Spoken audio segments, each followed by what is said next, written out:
You're listening to the Hero Up Podcast with Jim Simcoe. Thanks for being here today. Let's get rolling with the show. Hey, everybody. Welcome to the Hero Up Podcast. I'm Jim, and this is... Blake Eugene Bender. I'm so mad that I just had to say that out loud. Blake. I'm Blake. Blake is going to bring his sexy voice today. I'm bringing it, baby. Because he has a bit of a ouchy throat or cold. Or yeah, something like that. Whatever we're calling it. Whatever we're calling it. All right, so today... This is serious business. This is going to be pretty good. I'm really excited for this one. This one's going to be cool. Sure is. We're going to talk about how to run a 30-day challenge for yourself. Before we do that, I don't know why I'm pointing at you because there's nothing that anyone can see. Nobody can see us. We really need to start filming these next week. Mm-hmm. My social media guy told me that we got to start filming these. We're going to need to get better looking hosts. We're really going to have to get better looking, smarter hosts starting next week. Yeah. A couple of things. I'm doing a thing on how to land your dream job. Cool. Doing a video. We'll do that next week. I'm going to need to watch that. You're going to need to watch that, although you kind of have your dream job. And then the confidence program comes out in a couple weeks too. Hero Up Summit coming out in May. Also, you can check out all this information on the sites, heroupmedia.com and jimsimcoe.com. But for right now, it's me and Blake talking about how to run a 30-day challenge for yourself. Tell me about the Stratum Vitality Challenge that we are in the midst of doing here at the gym. Talk to the people. So make it sexy. Don't hold back. The moment I open my mouth, it'll be sexy. I promise you. So the Stratum Vitality Challenge is a team-oriented challenge that we are running in our, at my gym in our amongst all of our group training members, right? Or at least those who decided they wanted to sign up and participate. Only the good-looking people. Only the good-looking folks, which is everyone here, right? If you're not good-looking, don't call us. Clearly not.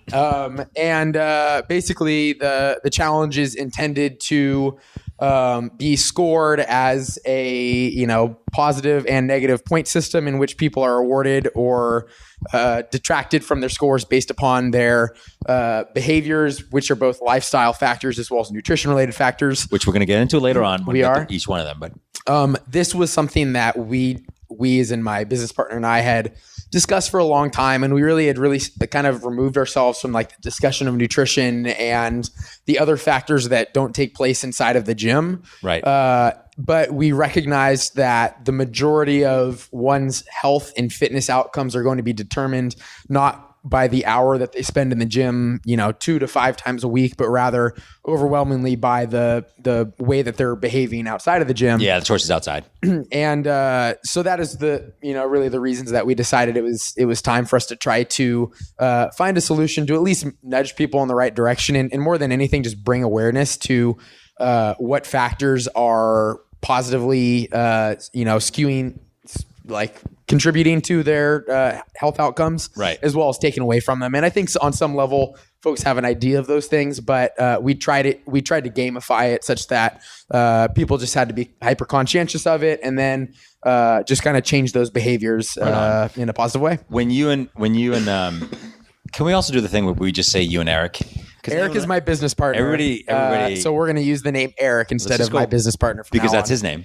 I'm Blake. You're Blake. In your gym. And you're Blake Eugene. We've got the characters of our story. Damn it. So why did you guys come up with this? What was your thinking behind this? Like, how did this start? So the structure is such that there's 2 phases to our challenge. The best part about this podcast is I'm making you talk so much more than you typically do. Oh my gosh. And you're yeah, I may have to coach 4:30 I've been sick for 2 weeks, and I was doing well up until Monday when I had to coach and talk for about 5 hours. I just cracked my voice. I've been telling folks all day that I'm going through a second puberty, and I'm really hoping that I grew a facial hair after the second one. Maybe the facial hair will come in this time. That'll come in after a few weeks here. So anyway, so you started it. Why did you start it? We started it because for that the reason that we described before, which was simply that we want to make sure our membership can be as successful as possible within their pursuing health and fitness and feeling good about themselves and all that good stuff. And we thought that it's a very big problem to take on. Like, people are already trying to take a step by joining a place like us, and they're going to be in an environment that challenges them a little bit more than if they were taking that on their own. And, hopefully they're in a place that, leads to a little bit more laughter and smiles and good feelings throughout their week. But again, some people are already doing a really excellent job in managing their food and their sleep and the other pillars of health and fitness, and others are not. And so we just really decided that the two major things that people are lacking is awareness around them, which is what the first phase of our challenge, which lasted for 3 weeks, is all about. Which is basically at the end of the day, you go through a scorecard that has probably 10 to 20 different items in which you say, did I sleep for 8 hours? If so, award yourself 10 points. If I slept less than 8 hours, or if I slept less than 6 hours, subtract 10 points. Things of that nature. And that's both lifestyle and nutrition related topics. And then after those 3 weeks pass, then you have moved into phase 2, in which you select 3 to 5 different behaviors, and you basically award yourself points whenever you're successful in completing the things that you thought were both important for you, but also accessible. Like if you're somebody who your life and your kids are never going to allow you to sleep for 8 hours or more right now at this phase of your life, then I don't expect for people to make those changes. But you might be able to sleep with blackout curtains, which could in a smaller way improve your quality of sleep just a little bit. Things like that. You just said something that just was really funny. I'm not going to even address it. You said sleep with black out, and then I didn't hear the out part, and I was like, my voice cracked. Your voice cracked. So, okay. And I did it too, and I liked it. I liked it a lot. This 3 weeks has been really interesting. The awareness piece I thought was huge. And I want to read off some of the things you have on there. And this is all getting to the part where you guys are going to be able to create your own. We're actually going to put a link to the website. It'll be hereupmedia.com/30, so you can do your own challenge. But I want to run through these because I thought this was interesting. So on the nutrition side, meal include vegetables, you get 3 points. Meal includes protein, you get 3 points. If you weigh or measure your meal, you get 5 points. That was kind of cool. Each time you do it, so 15 points. Total if you eat 3 meals. I got that once because I don't have a scale. That'll do it. That was a bummer. Meals homemade, 3 points. Eat seafood, 2 points. Eat something fermented or containing probiotics, 2 points. Eat something with refined sugar, -5. That one sucked. I would have had about 2,500 points had that one not been on there. Eat something processed, -5. There was a bit of a debate in my head as to whether or not onion rings are processed. I believe that they are. Eating out, -5. Food grown locally, +3. Grown organically, +3. Drinking water. I'm going to read through all of them. Since I'm here. Drink 128 ounces of water, +5. Here's some of the ones I thought were really cool. Eat dinner seated with family, friend, or spouse at table, 3 points. Eat dinner in front of TV, -3 points. That's a bad habit that my wife and I have done for years now, and working on it. We got hit on that one a little bit. We'll come back to that one. Alcoholic beverage, -5. I like to keep my body pure, so I don't drink. So there we go. Vigorous workout, 10. Restorative activity, additional 10 points, which I thought was really cool. I thought that was interesting that you weighted a restorative activity as much as you weighted a physical activity. Pretty cool. Sit for more than 3 consecutive hours, -3. Get 10,000 steps a day if you're wearing a device, +5. Sleep 8 hours, +10. Less than 6, -10. Sleep with blacked out room curtains, +2. Wake up without an alarm clock, +2. Read before bed, +2. Spend 30 minutes or more outside, +3, which is why we had to record a podcast outside last week, so you could make sure we got those numbers in. Take a nap, +2. That's the very first one I told my daughters that on the weekends, I'd be like, Daddy's got to get his points, girls. Daddy's going to the couch. Scram, kids. Daddy's got to get his points. Have a good laugh, ha, +3. Participate in a friendly competition or game, +3. This was an interesting one because we always watch Jeopardy. We've been on this habit where we watch Jeopardy every night, and I didn't give myself any points for that. But then I thought about it afterwards, and I was like, man, I think I probably should have gotten some points for that because it was competitive. You're probably more of like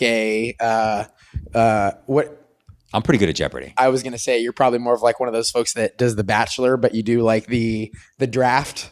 What is the term for that in football? Fantasy football. You're like a fantasy bachelor player. Huh? I love how a guy who's 6'2", all muscle, doesn't know anything about football. I just think it's hysterical. All right. Work on something creative. That was awesome. +3. Have an enjoyable and engaging conversation. +3. Get in an argument or become upset. -10. Brutal. That was huge. Brutal. That was huge. So what the point on all these was, I think that because I have another friend who I'll just just for privacy's sake, I'll say only his first and last name, Dave Metzler, who's doing a different challenge at a very subpar gym, in my opinion. Just kidding, Dave. I'm sure it's fantastic. I know it's not, but that's a whole nother topic. And their challenge is all about it's like a traditional challenge, like work out, get in calorie deficit, and track your food, and that's it. But you can do all that, and if you drink a ton or you argue all day or you don't get good sleep, it's really not doing you any good. It's actually might be moving you further and further, behind the 8 ball. So I thought that was really cool that this thing was so holistic in this. And did you guys, how much thought did you guys put into coming up with those categories and thinking through all of that?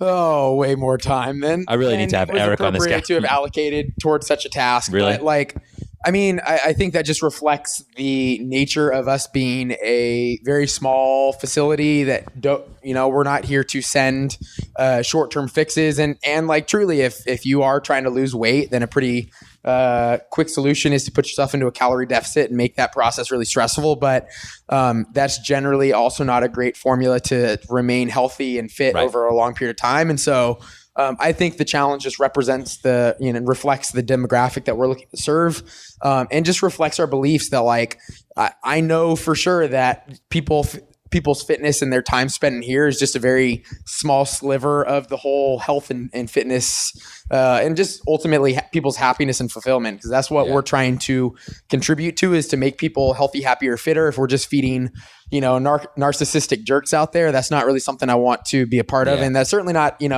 I'm not saying that this another facility or another program is promoting that idea, but we knew that for the group and the demographic that we wanted to serve, which is people who have regular schedules and real lives and other priorities, and honestly are not the most educated on what's most important from a health and fitness perspective. I really do think that people doing restorative activities are just as important as pushing themselves really hard in workouts, and that eating healthfully is just as important as just the sitting down and eating at the dinner and having an opportunity to sit there and enjoy a meal, and understanding that those are all facets of doing right by your body. And then just recognizing that if you tell somebody the most important thing is that you work out until you're going to throw up, or that you're eating in a caloric deficit, which I think is a ludicrous recommendation for people that are healthy. If you're at a body weight and composition that you want to be at, then you should be eating to sustain that, basically. So I just think that I don't want for people to think that there's one way to be healthy or fit, and people really shouldn't be getting a perfect score on this type of thing, because that probably reflects that they're living their life a little bit too, with too much monotony and too much, conscientiousness of your health and fitness. For example, I went out with a couple of buddies from high school on a ski trip last weekend, and I did not score myself very well that weekend for those couple of days. But I also know that because I live with a level of discipline and just care for my body on a regular basis for the majority of the year, it's okay for me to let loose, and it's good for my psyche just to be out there with buddies and we shared some drinks and that type of thing. Well, we didn't share drinks because I'm sick, and that would have gotten them sick. That would have been really But weird. we had some drinks, and I'm perfectly content with having a score, a quote unquote scorecard that's not going to reflect super positively towards my health outcomes. But it's important to, my other goals, which is to connect with people and to carry on good relationships. And ultimately, I think that's super important in the big picture. We'll get into where my invitation to the ski trip was later on, because I didn't get it. You and I did not go to high school at the same time. We'll cover that on. You could have been podcast. a chaperone at my high school. I could have been a chaperone at your high school. That hurts. That just hurts on the inside. What was your experience? 'Cause I know you also went through it. Jess went through it. You guys went through this. What was your experience doing it? Because then I want to talk about mine as well. And what did you see from other people? What were some of the bigger takeaways you saw from people from them doing this challenge? I have yet to collect all of the information or just go through that super thoroughly at this point in time. Was there anything people said to you or? like a lot of people didn't realize how often they were like sitting for extended periods of time, or a couple of folks said like, oh man, like my spouse and I we bickered like more in this window of time than we usually do, and that's certainly going to be reflected in the scorecard. But also knowing that like the goal was not to be a weight loss challenge. Our goal was not to like we did body composition testing beforehand, and we'll do so afterwards. And like I've always found it's a pretty straightforward process. If you want somebody to lose weight, just like make sure that again that they're at a calorie deficit and that they're doing activity to support that. And it usually happens unless their system is not, or their body is sick or unwell. But that's not really what this was about. And so I think some folks were kind of like sitting there thinking to themselves like, oh, I thought I would, lose more weight because I made these changes or something like that. But like, that's not really how I measure somebody being successful in those things. Though it was very clear there were several people who immediately, just by picking the low hanging fruit, and I'll give examples of that in a moment here. Yeah, they said, "Oh, I lost 7 pounds in 3 weeks or something like that." There's a couple of people. What was some of the low hanging fruit? One individual literally just cut out processed food, and I get the impression that they were probably consuming a lot of processed food prior to the challenge.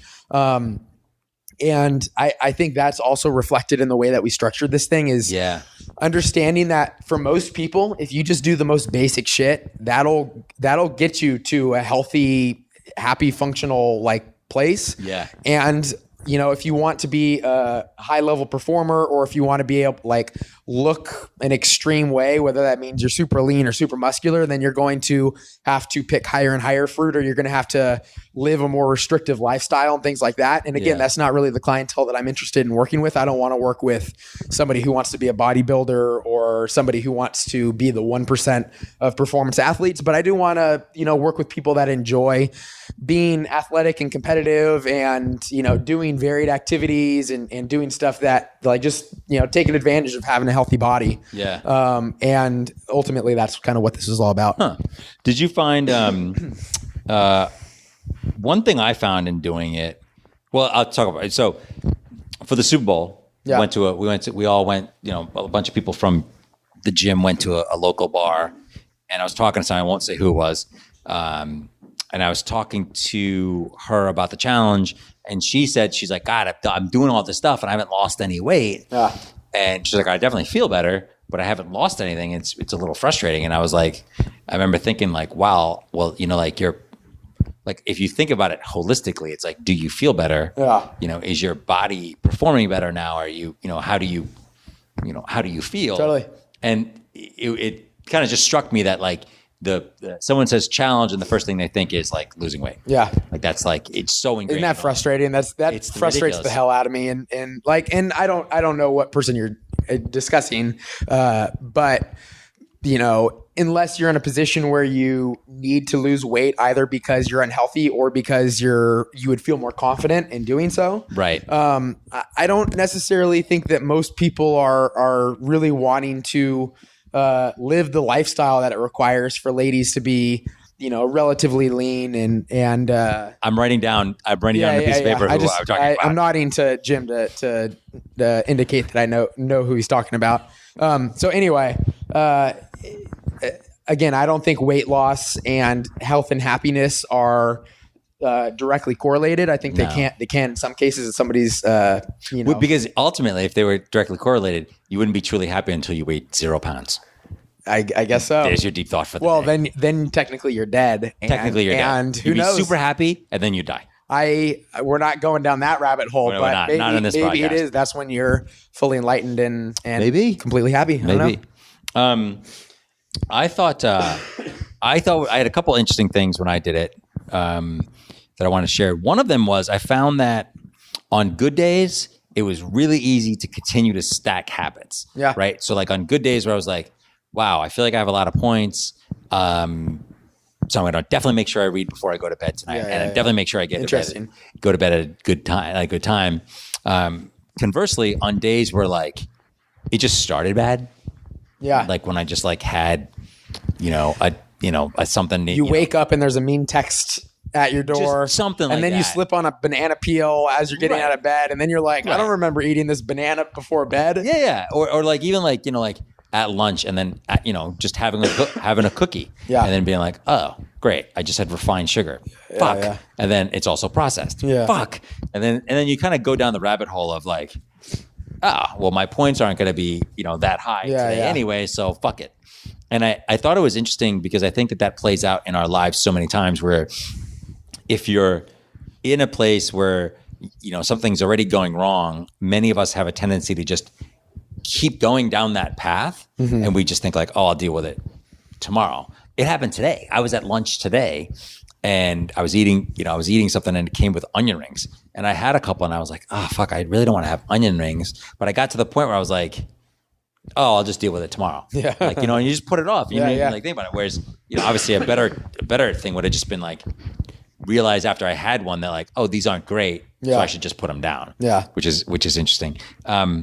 I also found, because I heard, because I wanted to do this podcast. As soon as you guys did talked about the challenge, I was like, oh, this would be a great topic for us. So I really tried to listen to what other people in the gym were saying. And what I heard a lot of was that people weren't tracking it every single day and they weren't tallying up, or if they were tracking it every day, they weren't tallying up their points, because the way it worked was, you go through it every day and you tally up and see how many your points were. And I really tried to make a conscious effort of every day to see what my points would be, so that on certain days, if I was like, in the 70 range or 75 range, I was like, okay, that's a good day for me. Yeah. And then I had other days where I was in the, 40 or 50 range. I was like, wow, I lost 25 points here somehow. Yeah. It goes back to your point about being aware of actually what's happening and what's in the actual challenge for you. And I think so much of that was really surprising to me, because so much of it I was already doing. Like, I already get 8 hours of sleep. I don't have any electronics, when I go to bed, and I read before I go to bed. And, I just thought that was interesting. I really wanted to, my voice cracked, award people second for puberty those. someday. I really wanted to award people for the habits or the things that they're already doing, right, that they don't have to be conscious about, because those things do matter. Like, if you're already getting really good quality sleep, even if you do live a more stressful life or you don't exercise as frequently as you want to, like, that's still, capital to put in your health bank every single day that you're slowly putting that away. And the inverse is true as well. Even if you don't realize how bad it is that you get in an argument 3 times a week with your spouse or your, employee or something like that, like, those things absolutely sap you from, so much from your health bank.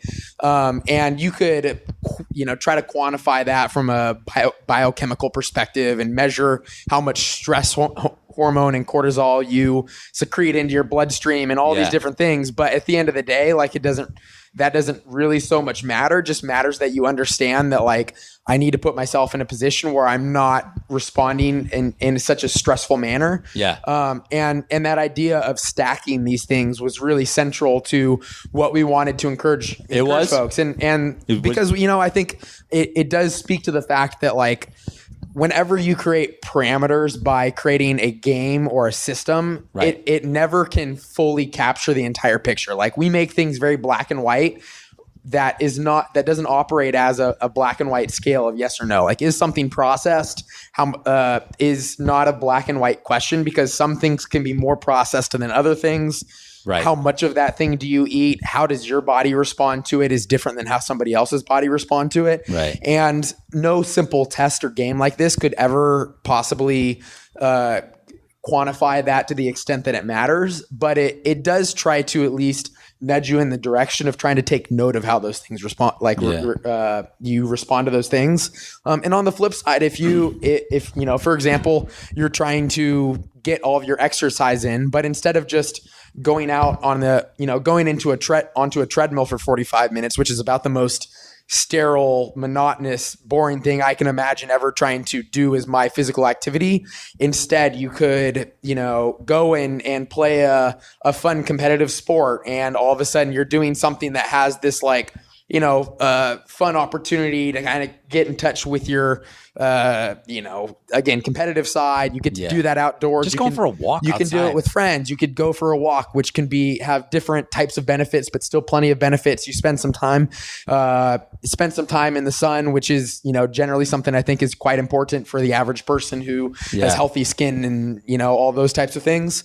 And it's just going to be it's going to compound so much more than it is to try to separate all of these things up. And if you can find those avenues in which you can check 5 different boxes at once instead of one box, those are the types of things I think people should be doing. I think it's so true. You said something that was interesting. So I was coaching with a guy recently, and so he came in and he's got a business that he runs, and he's in a relationship, and he's got a kid from another relationship, and he's a great guy. He's got all this stuff going on, and he can't. I thought you were describing myself until the kids piece. I said great guy. I didn't say the best guy ever. That's how you know it's you. Appreciate you, man. I appreciate you too. But anyway, so he was saying he's got all this stuff going on, and he's like trying to go and work out, right? Yeah. So he's like I got to get my work. I haven't been able to work out in a year, and and he's like stressed and whatever. And I told him, I said, look, dude, just get up in the morning. First thing you do, I said, go for a 15-minute walk. Yeah. Now, part of his accountability with me, I was like, every day, go for a 15-minute walk as soon as within the first 30 minutes of you waking up. So wake up, go to the bathroom, put shoes on, whatever, and get out the door. Go for a walk, jog, or whatever. And he's like a big, pretty, fit dude, in shape dude. And he texted me a few days after doing it a couple of times, and he was like, I'm blown away by that fact that like even doing something so little that you don't think is that big a deal, he's just getting huge benefits for it. And I think as human beings, we have a tendency to just overthink things, right? So it's because it's like, oh, I can't go to the gym. I can't make it to the gym, so I'm going to do nothing. Yeah. When it's like, oh, I can take 15 minutes and go for a walk. You know who does a good job of this is your best friend, Scott Lang, at our office. My man. So he comes in and he works, and then we'll be working away, doing it, doing whatever. And then he'll just be like, I'm going to go check the surf. And where you check the surf from our office is about 2 blocks away up like this little embankment thing that overlooks the ocean. It's actually quite cool. I was going to suggest an app, but that sounds way better. Yeah. So he goes and he like literally will just go take a walk. And it's like a probably 15, 20 minute walk there and back. And he goes and does it, and he comes back and starts working again. And I'm always struck by the fact that like he's smart enough to get outside the office for those times when a lot of times I'll just kind of like try and push through it. So that's another thing about the challenge I thought was interesting was like, spending time outside. I mean, it's winter in San Diego, which means it's, below 60 degrees right now. Blake's not wearing gloves, by the way. Yeah. He's actually not in gloves. Just a winter coat. Just a winter coat. But so I thought that was really fascinating to put that in as part of the challenge. Yeah. So any best practices you think for people when they're doing a challenge like this? Or tips for success? I think it is creating your own parameters about what you think is important and valuable. Mm-hmm. As the list that you read off were the things that I thought were the low-hanging fruit for the people that I work with and thought it could be valuable. But by no means is that some perfect list of factors that are going to lead for your health and fitness. Yeah. I would just try to evaluate small little steps for yourself. And so a really good exercise would just be basically the second phase of our challenge, which was pick 3 to 5 things that you could do that you're not doing now.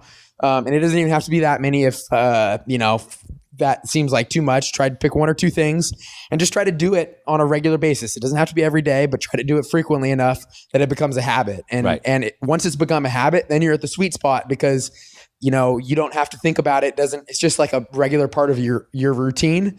And at that point you can try to add something a little bit higher up the chain and try to add something that's a little, just a little bit higher order.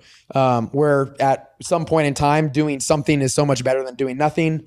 There are some things that are better than other things. And in some cases more is better than less. Yeah. But it's definitely not a black and white of you're doing either the best thing for yourself or you're doing nothing at all. Yeah.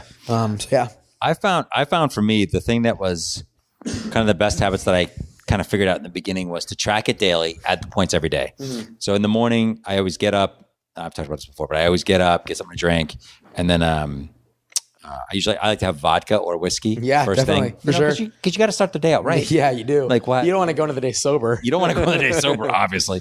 No, just kidding. But no, I always get I get my journal out. I always write in my journal first thing. And so what I found was I just put the scorecard in my journal, and then I would do the score first thing, and I would tally up the day before and like write the points in where I got the points, and I would tally it up and put it on things. So I'd be like, oh, I got 80 points yesterday, or I got 70 points. And I knew right away what it was. That was hugely helpful to do that every morning, first thing. Meal prepping was really helpful for me to like figure out like, okay, not even necessarily, there's like physical meal prepping, and then there's like emotionally / mental meal prepping. And I believe it or not, I did a lot of like emotional, mental meal prepping in the beginning of like, okay, this week I know I'm having lunch with Scott these couple of days, and I know that I'm going to be in the office these days, so I can bring food then, or this is what I'm going to plan on having at night. And then we also bought in the middle of the process, we bought a food processor, which I hadn't had for a really long time. And do you guys have a food processor?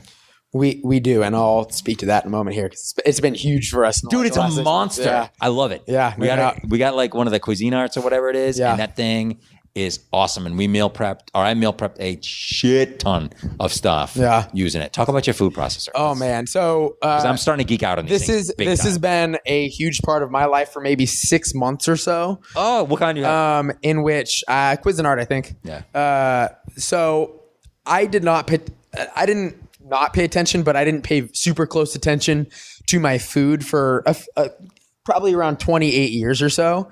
And mostly because I could kind of coast on the fact that I was training as hard and as frequently as I was.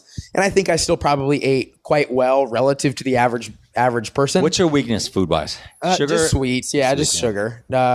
And, again, like I could rely upon the fact that I trained 90 minutes to 2 hours a day, 4 days minimum, oftentimes 5, sometimes 6 days a week. You know how you could tell someone who's serious about working out? Train versus workout. Yep, they say. And I think of it as training. I don't think of what I do as working out. I think of it as preparation for my life and my lifestyle. And those people who say jazzercise, not very serious. Yes, not training. Those guys are not training.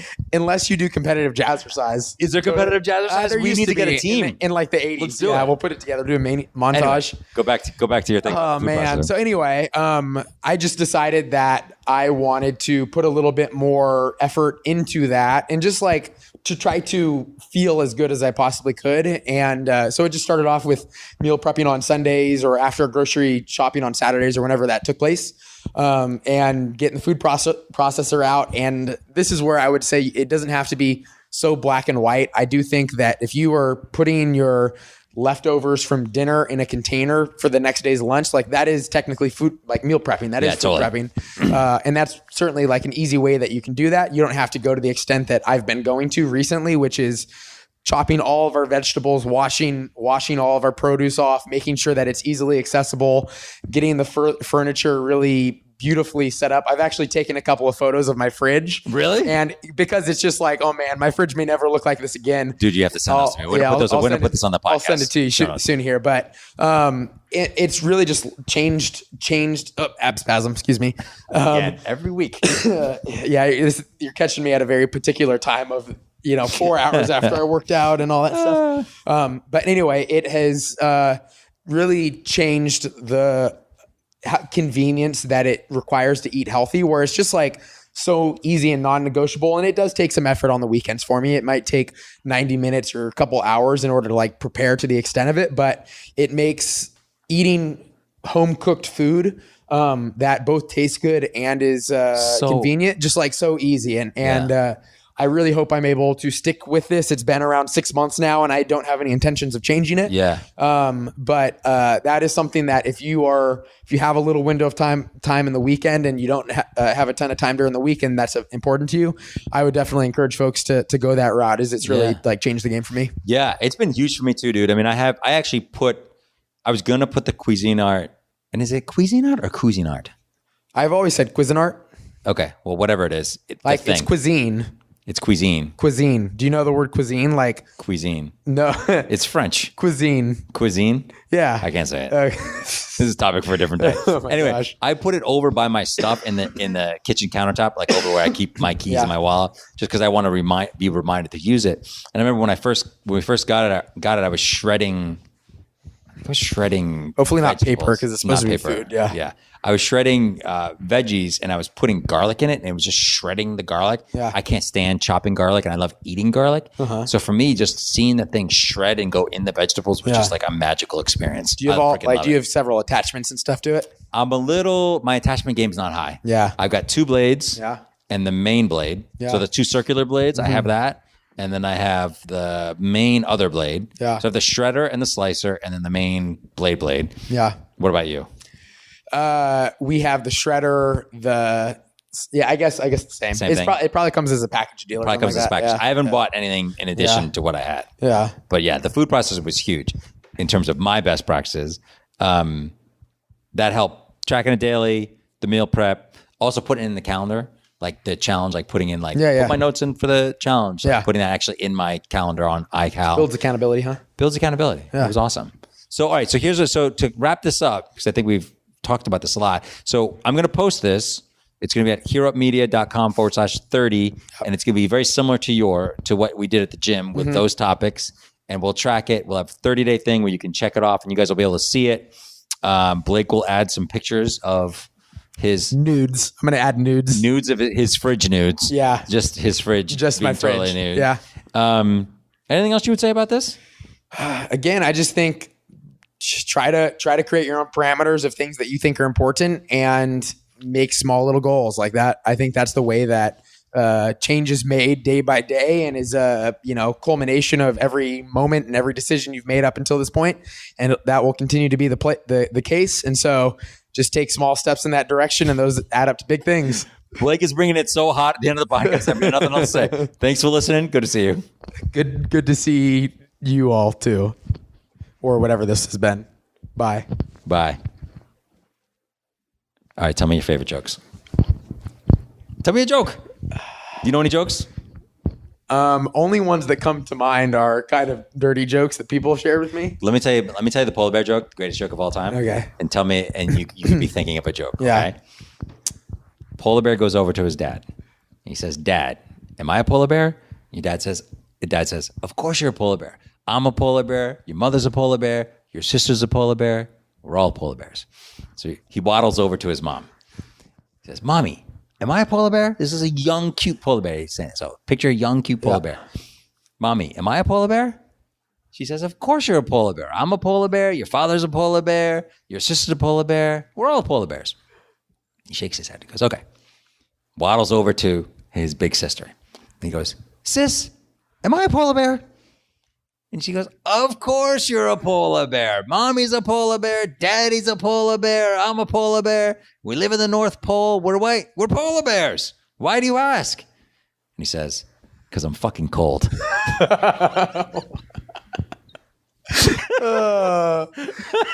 It's so dumb. It's so dumb. I'm gonna put this at some of the end of the podcast. Oh man, Dude. I need to come up with something because I'm drawing a blank that aren't like. I can only think of jokes that are dirty and not worth the listener's time. Yeah. That's a good one. Have you ever heard I'll tell you one more, the driving through the desert joke? I don't know that I have. Okay. I'm trying to think who we could use in this joke. Okay. There are 3 guys driving through the desert. Yeah. Okay. No, there's me, you, and Scott, because we've already mentioned him. we'll mention Scott. Okay, cool. So me, you, and Scott are driving through the desert. Yeah. The car breaks down. We're driving to Arizona. It's the middle of summer. It's like 120 degrees out. Yeah. Car breaks down. We're like, oh shit. We have to walk a mile to the next exit to get help because we don't have cell phones. All the cell phones are dead. They're all dead. Okay. So we start walking down the highway and Scott says, "Oh, wait a minute." He starts running back to the car and we're like, "Where are you going?" And he goes, "I have some sandwiches in the car. As we're walking, if we get hungry, we'll have sandwiches. I can feed us. We'll have sandwiches." Yeah. I'm like, "Okay, good idea." He goes back and gets the sandwiches. Start walking a little bit longer. And then I think to myself, I'm like, oh. So I run back to the car. And you and Scott are like, where are you going? And I'm like, it's so hot out here. I have water in the car. I'm going to get the water. So if we're thirsty and we want to have something to drink with our sandwiches while we're walking to get help, we'll be good. Yeah. And you and Scott are like, okay. I go back, get the water, come back. All of a sudden, we're walking more. All of a sudden, you run back to the car and you start unhinging the car doors from the car. And you unhinge the car door from the front and from the back. And you start dragging the car doors all the way up to where Scott and I are. And you start walking with us. And Scott and I are like, dude, what are you doing? And you're like, well, if it gets really hot, we can roll down the window. Thanks for listening, everybody. Oh my God. Hey, thanks for checking out the podcast today. Really appreciate you guys listening in. If you like what you heard, please leave a review on iTunes. It really helps us out. And you can always check us out online at heroupmedia.com. Heroupmedia.com. Talk to you guys soon.